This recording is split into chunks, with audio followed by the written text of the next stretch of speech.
Hey guys, it's Jim Bounds at Motorhome Rehab Ranch, but I'm not at Motorhome Rehab Ranch.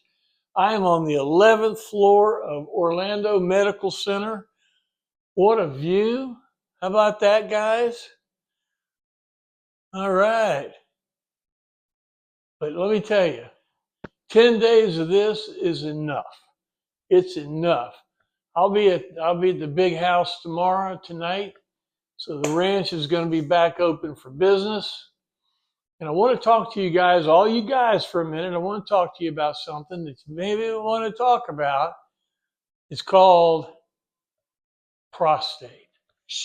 Prostate. All you guys got one. What's it for? It's to keep you from peeing on the ground or standing there 3 times waiting for people to go by while you pee. Well, let me tell you something, guys. If that's what's happening to you, got to understand, if you're over 50 years old, chances are you got prostate trouble. There's a good chance you got prostate cancer.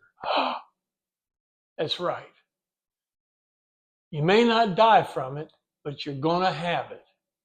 And let me tell you what I did. Remember how the high school track coach said, "Suck it up, Tater Chip, get on out there."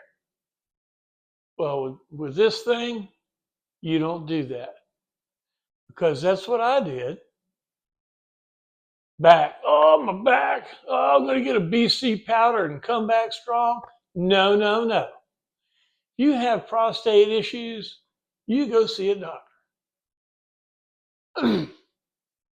Because mine got into part of my spine. Why? Because I waited too long. So guys, don't do that. 10 days in here, 4 MRIs, CT scans, X-rays. I've been through 2 radiations. I've got outpatient radiation, maybe chemo. Listen, you don't want this stuff, okay? But this place here, got it all handled out. I got my brace here to keep me from hurting myself. They tell me this is where we're going. This is what they say I'm supposed to look like. What do you think? Think I'll get there? I don't know. I don't know. But anyway, thank you for all your prayers and all the calls.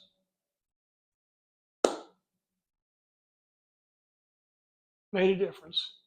All right. Well, we're going to get back on the horse. And here's what I want you to do. Next video will be this weekend. We're going to talk about living area fuse block. I talked about this before when we were doing the electrical stuff. But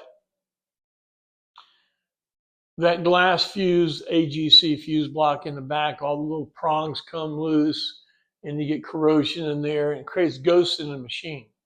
Well, we're going to fix that. You say, well, just go fix it.